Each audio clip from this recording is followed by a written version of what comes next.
Welcome to Vacation Station, hosted by Lisa and Nancy, editors of BigBlendMagazines.com.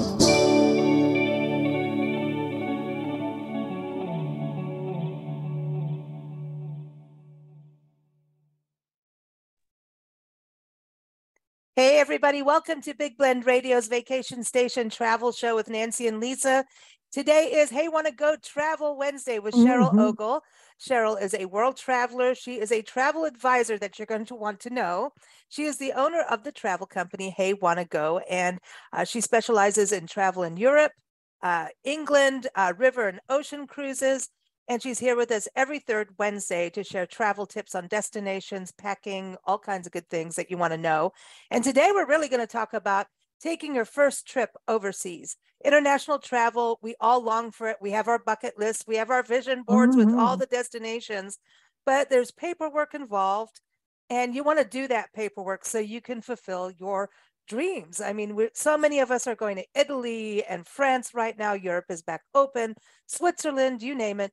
It's all open and ready. England is a good time. It's a good time to travel there too. But we're really excited to chat with Cheryl so that she can help you with the paperwork stuff.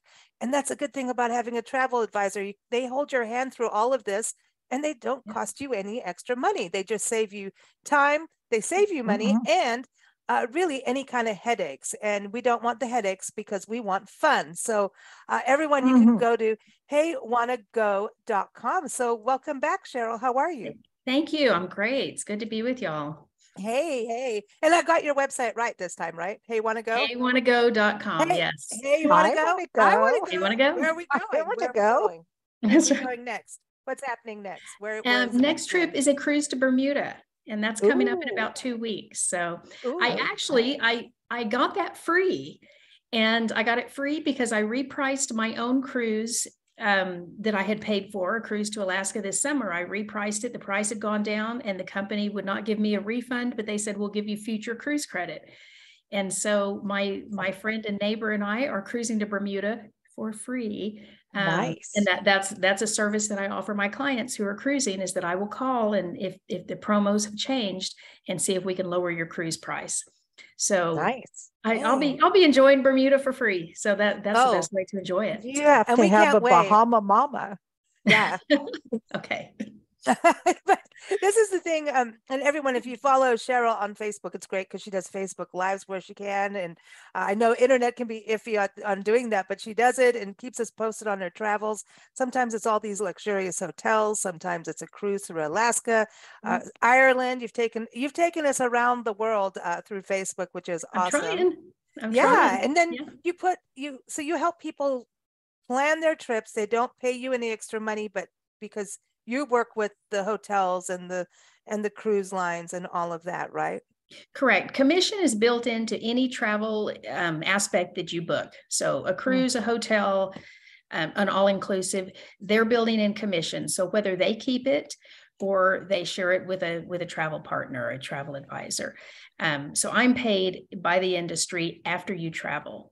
Now, in some instances, if someone comes to me and says, I want a quote for England and Spain and Portugal and Italy and Switzerland, then I will give you your first quote at no charge, but then there will be a charge. I don't have the time to just quote away a dozen different intensive quotes with hotels, transfers, and all of that. So, but otherwise your first quote is going to be free. So awesome. That's nice.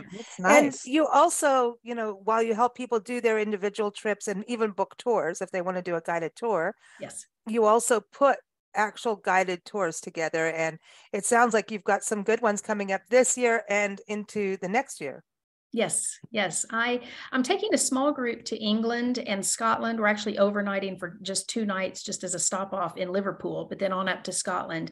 And that's just kind of a small organic group, I guess you might say, where most of us will do our own things. We'll be at the same hotel, the same rail, and you have the flexibility that I can help customize your part of the trip with whatever you want to do and see in those places. That's coming up in April. In the end of June, I'm taking a small group to Switzerland, and we're doing an escorted group. It'll be on a coach with Globus, who's been around for nearly 100 years. And I'm going on that myself. It's one I wanted to do, so I advertised it, and I've got some clients coming along too. So I'm thrilled about that. And then I've just put together in the last few days a Yuletide Markets River Cruise out of Budapest for December 6th of 23. And I'm starting to look at my bucket list and be more intentional about where I go. I mean, anyone who knows me knows I'll fly to London tomorrow. You know, I love London. I love Ireland. But I need to be hitting some bucket list items. And so I've wanted to do a European Yuletide Market River Cruise. And so I am. So nice. I'm taking some friends and clients along, and I'm really excited about it. It'll be round trip Budapest, which is a fabulous city, and the food, the Hungarian goulash, and anyway, it's going to be fun. Hey, that's our family heritage. Listen, that goulash is in our background. You need to come. Okay, but then who's going to take care of Koozie, the kitten? I know. I kind of need you to house it. But it'll be a lot of fun. We actually we're on Wednesday. Tomorrow night, 6 p.m. Central, I will be having a live webinar with some more information about the cruise company, and all of that. So if you'd like to join in, at least get some more information and see if this trip is right for you.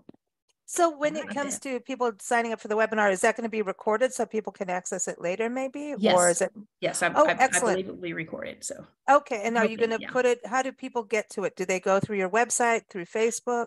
I will have a link on my Facebook and my website as well. So, Hey Wanna Go, everyone. And then on Facebook, it's Hey Wanna Go too? Yes. I always follow you. Facebook says, Hey, Wanna Go Travel. You can find me. It's the same mug everywhere. Just type in Cheryl, Hey Wanna Go, and you'll find her around the world. I don't know how she does it, but she's everywhere. But come to Budapest. Come cruise with us. Ooh, that'd be fun. That is fun. I've heard nothing but amazing stories about, the markets, the Christmas markets, and just that festivity, Yes. But all these bucket lists, like that's what we're talking about. There are things we need to do. And, we all go, I wouldn't have to do all the, the work, the purple stamp stuff, but purple stamps are important. And let's start with passports. You've got a great blog on this, on what to get started with, but let's start with passports, because a lot of us may have one in the bottom drawer that we keep saying, oh, we have a passport because we said we're going to do this, or maybe we used it back in the day to go to Mexico or Canada if you're here in the States. What do we need for the passport world? In most instances, you need to make sure your passport has 6 months remaining from the day you get home. So don't fly in knowing that you only have a week left on your passport. You'll probably be refused entry. So you want 6 months, and ideally 2 to 3 pages remaining. Every country's different. Some countries require more, some less, but 6 months is really a golden rule. And when we're traveling to different places, I certainly check and give you plenty of time, plenty of notice to check on that. That's important too, especially with Europe, because you go in between different countries too, right? So your passport gets checked each place, or exactly. Make sure it's in a safe place where you know where it is. You can access it. The bank's safe deposit box is a terrible idea. If you wake up on a Saturday, and I'm sorry, I've got allergies, and if you wake up on a Saturday morning, you're flying out that night, and you realize you've grabbed the wrong passport, you grabbed the expired one or something, and you can't get into your bank, you've got a real problem. Keep your passport in your own home safe, or a fireproof, security bag, security box, something. I like to keep it where I can grab it and go anytime. It does not live at my bank. So it lives in her overnight bag. That's it. That's right. No, but I mean, keep it secure. If your kids find it, grandkids find it, and they doodle on it, you no longer have a valid passport. So how did you find out about that one, Cheryl? I have not had a client on that. I did have a client go to the safe deposit box and grabbed her expired one and showed up for a cruise, and they ended up letting her on, but you never know now. I mean, everything now is so I don't think it would have happened now, right? But she had her expired one. So well, you talk about packing and keeping things separate. That's another thing, is packing.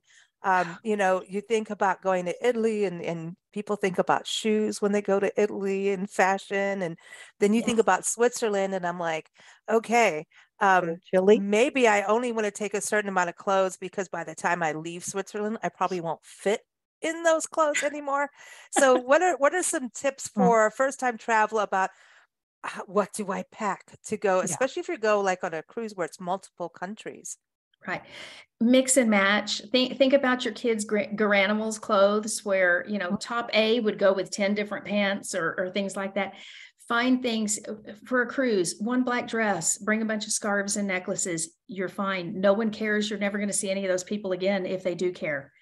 So don't feel like you need to have a fresh new outfit twice a day, every day of your cruise or even a land trip. Get creative. You can do laundry in the sink. You don't need to bring one pair of pants for every day. You need a couple of pairs of pants and a bunch of tops. By a bunch, I mean 4 or 5 tops and some scarves, and hand washing, wringing things out in a hotel towel and hitting it with a hair dryer, and you're good to go. So, do you take an actual suitcase with you when you go, or do you take everything carry on? I try to do a carry-on when I can. My next trip to Bermuda, I'm spending a couple of days in New York where it'll be cold. So I'm going to need to do probably a 24-inch bag that I can't carry on because I need some winter clothes, and then Bermuda won't be too warm, but it'll be milder. So when I can do a carry-on, I think it's preferable. When you get to your destination, you're not waiting for an hour to get your bag. You're ready to go start and you have it in your possession. So there's no horror stories of bags being lost. And for the most part, I think airlines do a great job. They really, really do. But when my bag is up just above me in the airplane, I have a lot more confidence in that. Yeah. And here's the thing too, when you only take a little bit, if for some reason you have to replace stuff, because things can happen, right? In transit, even, you left it in the taxi or in the Uber now, you could leave, you could leave it in one hotel and go to the next and, it's not worth it. You don't have to replace a whole bunch, you know? So it's just easier. Hotel rooms, and especially in Europe, and cruise cabins, they're not spacious. So you don't have a 20 by 20 area like you might in your own bedroom and, a master closet, things like that. So you really need to minimize as much as you can, or you'll spend half your time digging through looking for where's that face cream, my night cream, where's my day cream, bring one cream and, bring some lotion, use it everywhere. So don't overthink it. It's not forever. It's just a trip. You can change your routines, your beauty routines, and besides, it's fun to shop. So leave some space in your case so you can take some stuff home. It absolutely is. And if you're someone who does enjoy I like to buy my clothes abroad when I can. And so I will usually bring a foldable tote, and then I open it up, and with Europe, you generally have one free checked bag. And so I'll check my big bag, and I have a tote that I can then carry on and take home. If I have clothes that I don't want to bring back home, don't fill up their landfills, but wash them well, and then sanitize them. So and leave them with a note saying, I'm leaving this on purpose, so the housekeeping can handle it, or they can, they may be able to take it to a donation center, or you may see a donation box. Don't just throw it in the landfill though, because that's, they have landfill issues too. So I love that. That's a really good point. And you can always have things shipped back to you, right? Isn't that something too when you travel shopping wise? It costs an arm and a leg, so think really carefully. If you know you want to shop and you have opportunity to shop, only pack 3 tops and go shopping. There you go. I dig it. Pack the bare minimum you could get by with. I'm going to go to the purple stamp thing that none of us want to know about, but you're there to tell us you can do it, because like in your blog, you'd say, okay, you don't want to go in with a survive mode. This is your vacation. This is supposed to be fun. And even if it's your first time traveling internationally, but you may be going for business. And so that's also important. So you say we've got the devil's in the details. You want to thrive and have a good time. You want to have a good business meeting if you're doing that, or whatever you're doing. And if you're traveling for business, remember, add some extra days on there for yourself. Use it wisely. Right. Always add those days in. I know there's that new term bleisure or bleisure. I'm sorry, but that's just a really bad word. I would like to change it. No. It sounds like you have the bloat.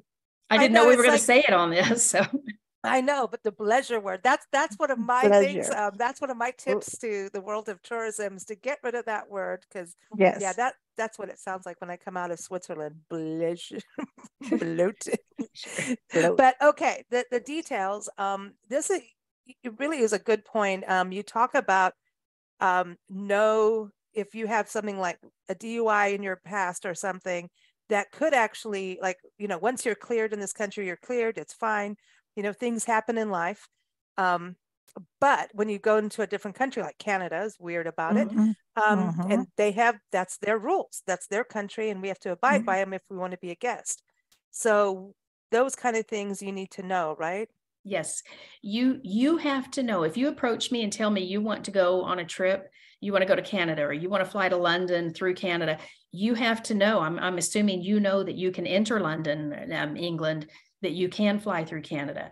If you have something in your past, you need to clear that with your parole officer or whomever that might be, and we can also both research. But if you approach me wanting to travel, it's assumed you know that you can travel.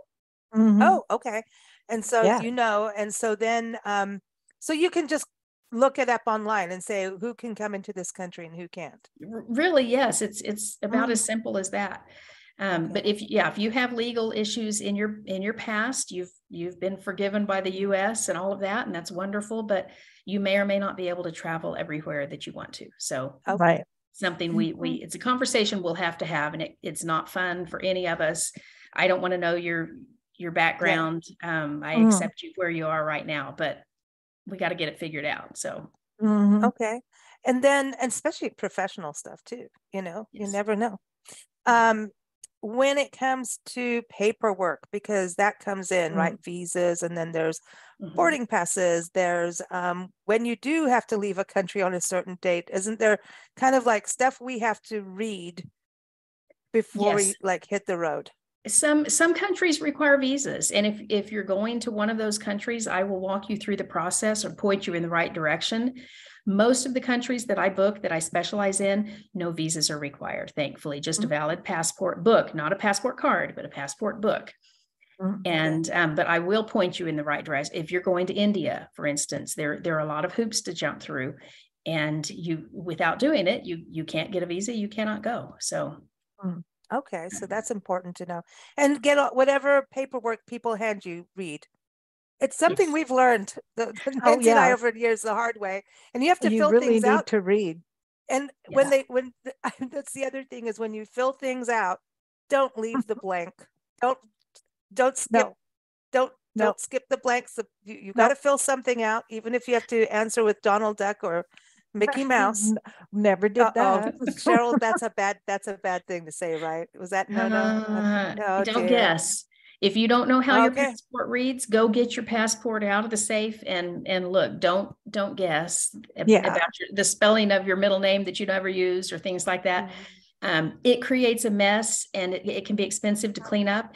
And that expense is on you, not on me, because I use the information you give me. Now, if I make a typo, then that's on me and I will pay for my mistakes. But if you give me the wrong name, I can't know any different. So the name. So that's the thing, is to check your names even for boarding passes. Like just names, dates of birth. I've had people type out their dates of birth to me, and there was a typo in it. Then when I repeat it to them, oh no, I'm 1971, not 72. You sent me 72. So just look at things that you get from me. Review what I send to you, make sure everything's accurate. And I'll ask you, reply with a thumbs up or everything's good to go. And I have to know that I trust that you've looked at it, but I can't make you. So we can't lie about our age anymore? No, you can't. You know what? I do not do the math, really. So if you tell me you were born in 1913, I don't know. You're fine. I'm going to put down 1913. So that's funny. So how many countries have you been to now since when you first did your first trip that got you hooked on travel? Oh, you stumped me. 2022 was a full year for me, because I did one tour. I did a microstates tour that took me to 12 countries. Wow. So 12, 13, 14, 15, 16, 7. So I hit 17 countries last year. Wow. Cheryl. Now some were super quick. Are you a little addicted to travel or what? But I slept there. I slept in them. So I don't count countries where I was only in an airport. She slept around. No, Cheryl got around, but 17 countries in a year is, well, I feel weird about our like Google map thing, but that's only what it traces, Yeah. And then you have to let Google know everything about you. And I don't know if I want it to do that anymore, but it does. It's really interesting when you think about the places you go and stay. I mean, all these memories you've gathered. And then there's places I know that you keep going back to and you can't let go of, like London and Ireland. In Ireland, yeah. Italy. For whatever reason, they are in my heart. My heritage, my ancestry DNA says I think I'm 6% Irish, 38% British, something else, and then kind of a mixed bag after that. But I have my favorite places and I love going back to them, but I do need to start going to some new places. And this April, before I meet my clients in London for that trip, I'm meeting a girlfriend in Croatia. So we're going to tour Croatia. Cool. So how are we going to keep doing these podcasts? You're going to have to, zoom in from Croatia or something. Just maybe so. Cool. That could be fun. That'd be awesome. A great idea. From Croatia. I love that. I love that. Just, when you think about all these places you go and you're talking about your DNA and how many, people do you think part of their travel is to go to where their ancestors were? I hear from quite a bit. And there are actually a lot of tour groups that specialize in that. You tell them exactly. And so many times it's little teeny towns in Germany and things. And they want to go to those gravesites or a restaurant their great grandparents started, things like that. And so there are companies that they specialize in that. And I think that's a wonderful market for people who are doing that. It would be difficult. So many times it's in small places that are difficult to get there. So in a situation like that, I might just refer them on so that they can create a tour guide, the right trip for them. Well, you seem to have a connection with all kinds of actual on the ground travel guides, right? I do. Yeah. And that's one reason that I travel so much is so I can go and make those connections. So when I think about sending someone to Italy, I can hardly wait for them to go tour with my guy in Florence, and he's fabulous. And they come back and they say, oh my word, we loved it. He took us out to, we did wine tasting, we did olive oil tasting, and cool. It's nice having some people on the ground who I can refer, and I don't have to worry about them thinking, oh, did he show up? Was he good? Of course he was good. He's great. I'm making relationships. And so when I'm traveling, people say, oh, someone told me last night, you have such an exciting life, but I am working too. I mean, it's a pretty fun work. I'm not going to lie, but there is a lot of work and a lot of research that goes into it. See, it is work. I mean, like what we travel across the country, everybody's like, oh, I want your life. I'm like, I have my life. I love it. But there's, many midnights that people don't see. But thankfully, as we travel, we do play with pets. And then, they keep us company at those midnight hours and go, feed me, play with the ball, let's do this. But I think I love what you're doing. And I love that you're helping people travel. So many people during the pandemic were like, oh my gosh, it's over. And then I'm seeing more people travel in groups, and family reunions people are putting their money into making memorable experiences. And that usually comes with some kind of travel, Exactly. I think people are tired of stuff. And I think maybe COVID taught us that when we sat around looking at all of our stuff, we want to go out and make those memories instead. Yeah. And multi-generational travel, are you getting a lot of groups that are like all ages, like grandma's there with, the grandkids and I am. I get a lot of requests if I want to take my grandson, we want to do this or high school graduation trip. And so it's really exciting to see the generations come together and find a trip where all 2 or 3 generations will enjoy it. There's a little something for everyone. And so that's very rewarding when they come back and say, their grandkids will never forget that. That's awesome. Everyone, heywannago.com is the website. She's on Facebook. Cheryl Ogle is her name. She is on board with us every third Wednesday to find out where do you want to go, and give us tips of destinations, packing, all kinds of things. As I was saying, she gave us some good tips today about packing and shopping. And I think we need to talk about food next time too. I think that's important. It's always important. But again, heywannago.com is the website. Again, her webinar is tomorrow night, so check that out, and hopefully we'll be able to record. But again, just keep up with Cheryl on Facebook and her website. And of course, keep up with us here at bigblendradio.com. We can't wait for our next time with you, Cheryl. Thank you. Thank you. Safe travels. You too. Thank you.